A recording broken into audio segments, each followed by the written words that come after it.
we know that the Tikkun at the time of Egypt, at the time of the Bet HaMikdash, was that the idols were given powers by HaKadosh Baruch Hu in order to test the people.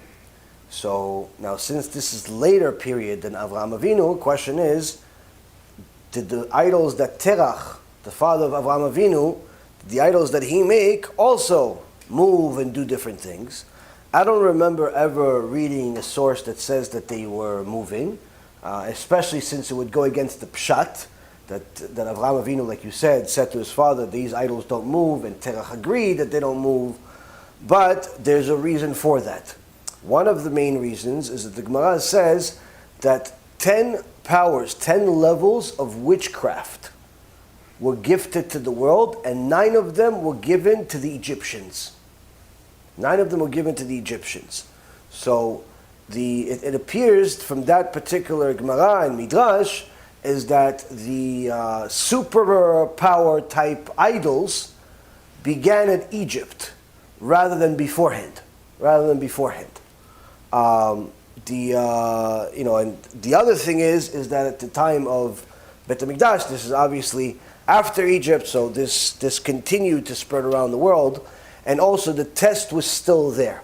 Now, how come you're not going to see any idols walking around to a Walmart today? And that's because the Chachamim, the Gemara says, prayed for HaKadosh Baruch Hu to remove this test from the nation because they simply can't stand it. They couldn't stand it. One of the Gemarot says that Rava was teaching his students, and he said he was teaching them about Torah, and then he mentioned Menashe. He says, and our dear friend Menashe, Menashe was a king of Am Yisrael, which was for a period of time a very big Rasha, that literally made every crime under the sun. He killed his grandfather Isaiah. Isaiah the prophet was his grandfather. He killed him, chopped him to pieces. Killed a bunch of tzaddikim, raped his family. He did everything, like literally every crime under the sun. Put idols in the Bet HaMikdash. Horrible stuff. Eventually he did TeShuva, which we talked to you about that TeShuva. But years later, at the time of the Gemara, one of the tzaddikim says, our dear friend Menashe. You mentioned him in a shiur. That night, the Gemara says, Menashe comes to him in a dream and says to him, how dare you call me your friend? I don't know you.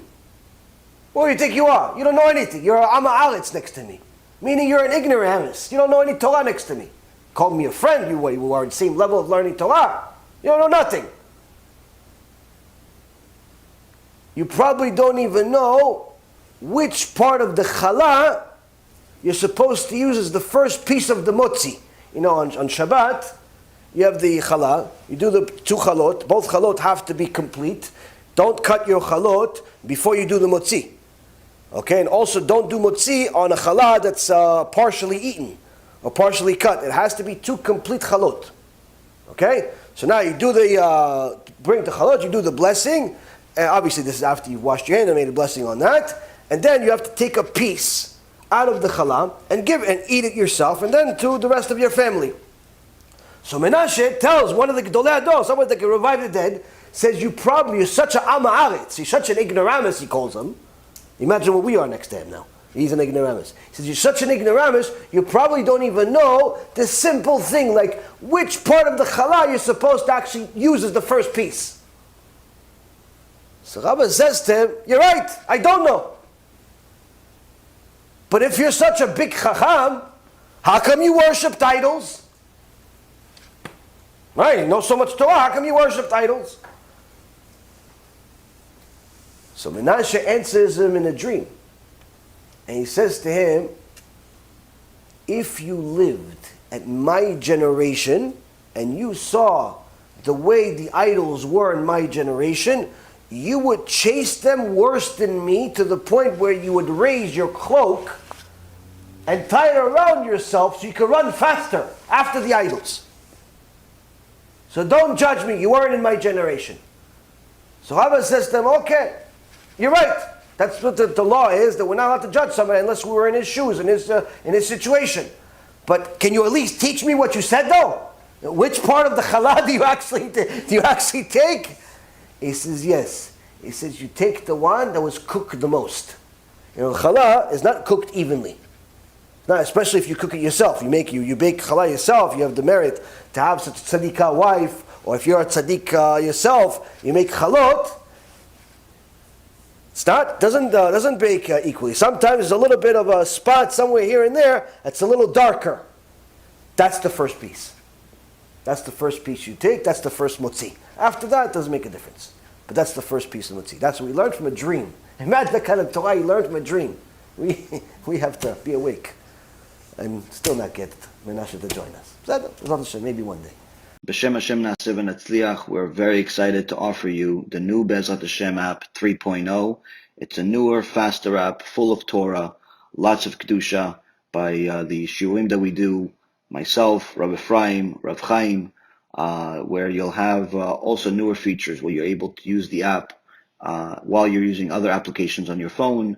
You'll be able to share the lectures directly from the app. You'll be able to donate online and support our Kiruv and our Torah work that we're doing. And the most exciting feature is that you'll be able to actually ask questions directly on the app and get answers from the rabbis directly from the app. This is something unprecedented, and Baruch Hashem will be able to offer it. Thank you again for all of your support. Check it out. Make sure you have the kosher Torah that will re-energize your neshama each and every single day. Call to B'chava Tzlacha.